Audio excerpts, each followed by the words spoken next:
내가 서 있는 곳은 어디인가? 라는 주제로 잠시 생각해보는 시간을 가지려고 합니다. 요한복음 14장에서 보면 1절에서 14절까지 네 가지 자리를 구분해 볼 수 있습니다. 먼저는 죄의 자리, 그리고 믿음의 자리, 더 나아가 기도하는 자리, 하나님 앞에서 구하는 자리, 그리고 사명의 길을 가는 하나님의 일을 하는 사명의 자리. 먼저 죄의 자리에 대해서 이야기를 나눠보겠습니다. 죄의 자리에 있는 성도들은 대부분 악평을 일삼습니다. 악평하고 수근수근하기가 매일의 삶의 대부분인 경우가 태반입니다. 앞서 민수기 14절 부근을 함께 보도록 하겠습니다. 먼저 13장 32절에 보니 이스라엘 자손 앞에서 그 정탐한 땅을 악평하여 이르되 우리가 두루 다니며 정탐한 땅은 그 거주민을 삼키는 땅이요 거기서 본 모든 백성은 신장이 장대한 자들이며 거기서 네피림 후손인 아낙 자손의 거인들을 보았나니 우리는 스스로 보기에도 메뚜기 같으니. 이 와중에 이스라엘 백성들이 난리가 납니다.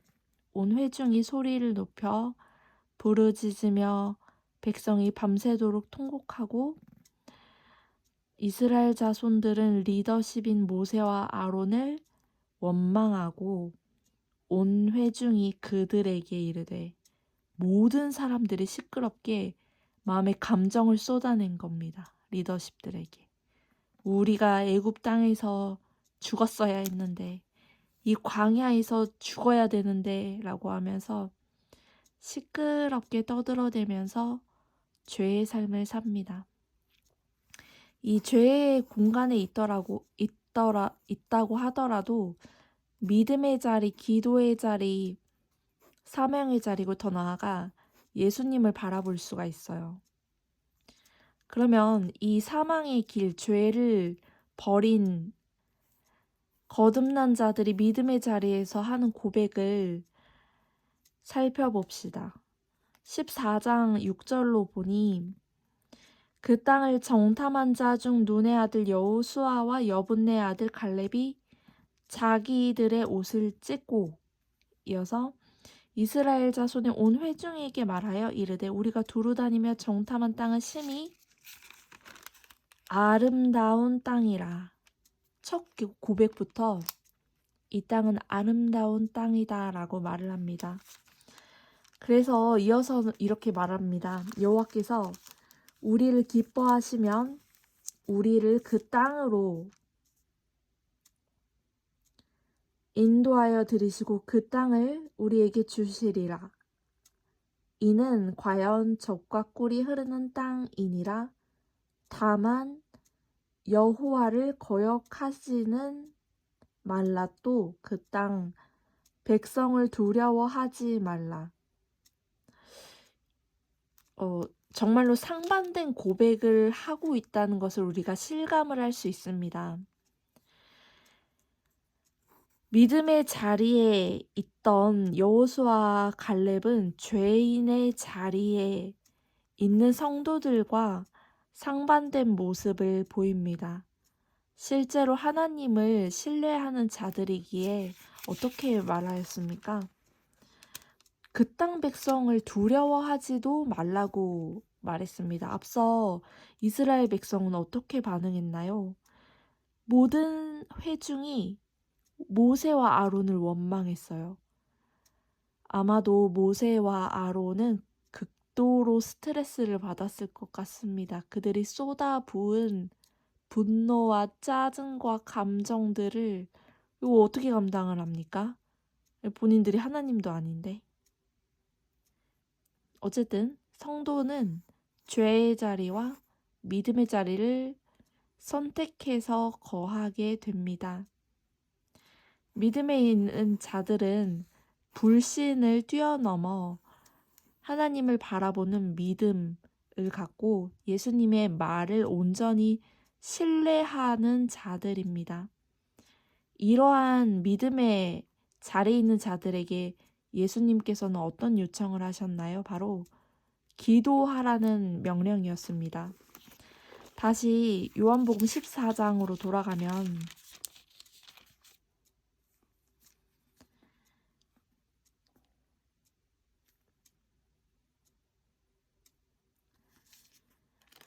10절에서 내가 아버지 안에 거하고 아버지는 내 안에 계신 것을 네가 믿지 아니하느냐 라고 빌립에게 말씀하셨습니다. 그러면 이렇게 말씀하셨습니다. 내가 이렇게 오래 너희와 함께 있었는데 네가 나를 알지 못하느냐?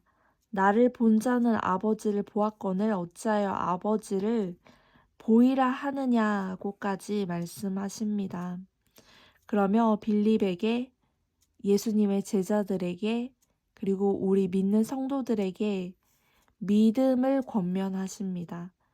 불신을 뛰어넘어서 하나님 아버지께서 예수님 안에서 하나님이 일을 하신다는 것을 믿으라고 하셨습니다.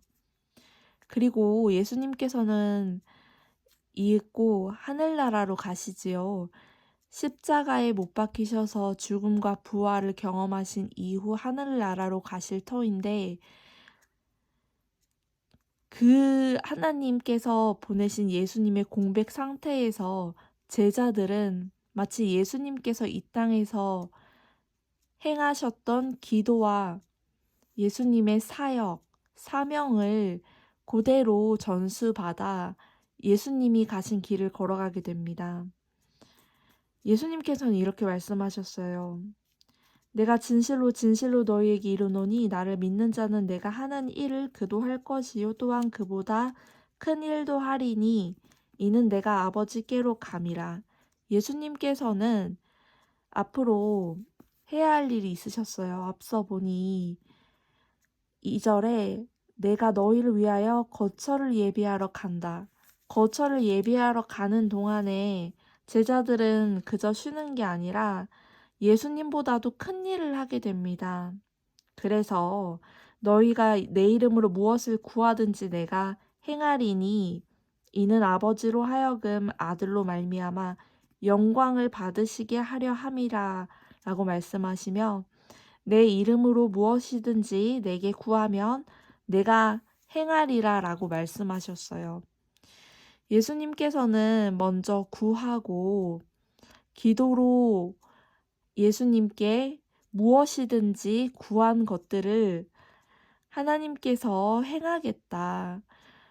이것은 우리의 원하는 바를 실현시키기 위한 일이 아니라 우리가 맡은 사업을 성공적으로 해내기 위한 수준의 일이 아니라 우리 안에서 하나님의 일하심을 말합니다. 하나님의 일을 하기 전에 먼저 기도로 충분히 심는 시간이 필요합니다. 우리가 믿음을 가졌다고 해서 믿음을 가진 것으로 기도를 대체할 수 있는 것이 아닙니다. 우리가 입을 벌려 하나님께 구해야 합니다. 앞서 열왕기하 2장을 잠시 살펴보겠습니다.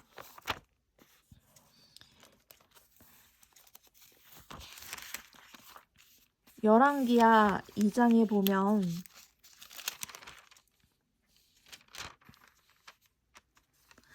엘리야가 회오리 바람을 타고 하늘로 올라갑니다. 그 전에 엘리사가 이렇게 말을 합니다. 당신의 성령이 하시는 역사가 갑절이나 내게 있게 하소서. 이러한 고백은 엘리야가 듣기에도 어려운 일이라고 답변을 합니다. 하지만 나를 내게서 데려가시는 것을 내가 보면 그 일이 내게 이루어지려니와 라고 합니다. 마치 예수님께서 하늘로 가시기 전에 제자들에게 믿음을 가지고 기도하라고 하신 것처럼 엘리야와 엘리사의 대화도 비슷한 분위기로 나타나는 것을 볼 수가 있어요. 믿음이 있었던 엘리사는 엘리야 앞에서 하나님께 기도를 아뢰입니다. 엘리야가 가졌던 하나님의 능력을 갑절로 내게 달라는 믿음의 고백을 하자 이윽고 하나님께서는 엘리사를 통하여서 그러한 수준의 사명의 길로 인도하시고 하나님의 일을 엘리사 안에서 이루셨던 것을 볼 수가 있습니다. 그리고 기도를 한다는 것은 기도가 현재 응답되지 않았던 것을 뜻합니다. 우리가 무능하기에 기도할 수 있고 능력이 출중하신 하나님께 기도할 때 하나님의 뜻에 맞는 기도를 할 때 하나님의 사명을 우리 몸 안에서 이루시는 것을 체험할 수가 있습니다. 우리가 죄의 자리에 있고 믿음의 자리에 있고 기도의 자리에 있고 사명의 자리에 있는 것, 이 모든 것은 선택입니다. 어느 곳에 있어도 예수를 바라볼 수가 있습니다. 믿음의 자리에 난 믿음이 있지. 하지만 난 무능해. 그리고 하나님의 일을 하지 않을 거야. 그리고 예수가 있다는 것을 나는 믿어. 라고 하는 수준의 믿음의 자리에 있을 수도 있습니다. 앞서 언급했던 것처럼 죄의 자리에서 나는 믿음도 더 갖기도 힘들고 기도나 사명의 길 이런 거 너무 어렵고 내 앞에 보이는 환경이 너무나 무섭고 가나안 땅이 너무나 두렵기에 나는 이 광야에서 죽을 거야라고 결심하는 성도도 분명히 있습니다. 이들은 앞서 언급했던 것처럼 악평을 달고 삽니다. 불신과 불안과 화평을 깨뜨리고 비난하는 언어를 그냥 달고 삽니다. 그리고 구하는 자리에 있는 자들이 있습니다.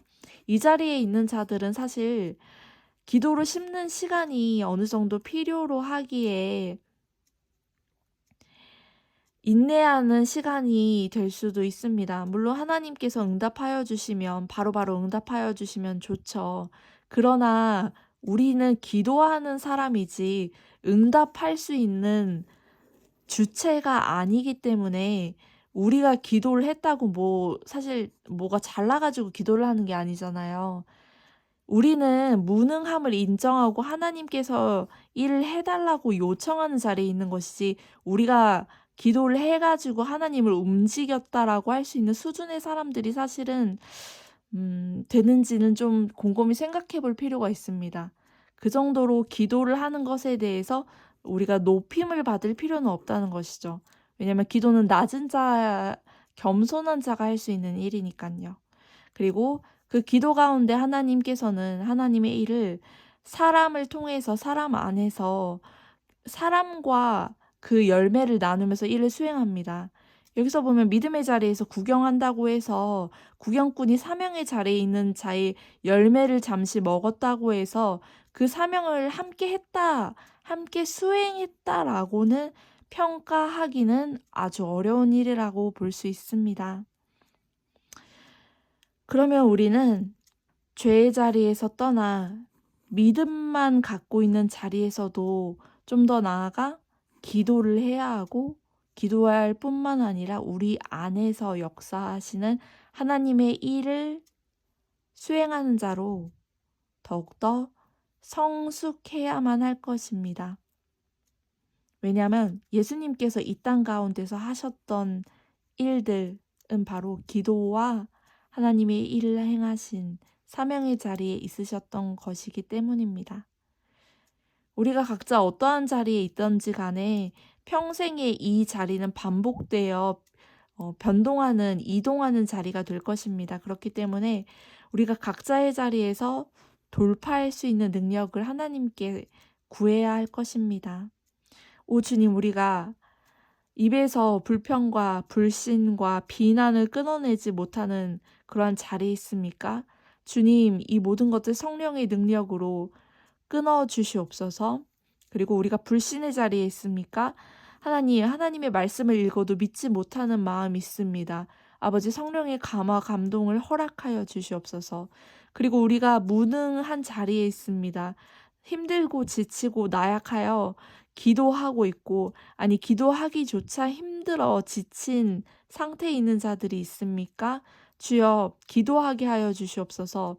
주님께서 주시는 희망과 소망과 비전을 바라볼 수 있는 믿음의 눈을 열어 주시옵소서. 또한 하나님, 우리가 맡은 사명의 일들을 꾸준히 지속해서 할 수 있도록 우리에게 능력을 주시옵소서. 건강을 잃은 자들에게 건강을 허락하여 주시옵소서. 관계가 깨어진 자들에게 관계를 회복시켜 주시고, 재정이 필요한 자들에게 재정이 흘러갈 수 있게 플로잉 될 수 있도록 아버지 축복하여 주시옵소서. 모든 물질적인 영적인 은사가 필요한 자들에게 하나님으로부터 내려오는 그 능력을 엘리사에게 부어주신 것처럼 갑절로, 이 마지막 때에 갑절로 채워주시옵소서. 그래야 해서 예수님의 재림을 온전히 바르게 준비하는 성도 될 수 있도록 인도하여 주시옵소서. 개인적으로 서 있는 장소가 각기 다를 것으로 생각이 됩니다. 여러분은 지금 이 내 자리에서 어디에 서 계십니까? 그리고 앞으로 무엇을 준비해야 된다고 생각하십니까?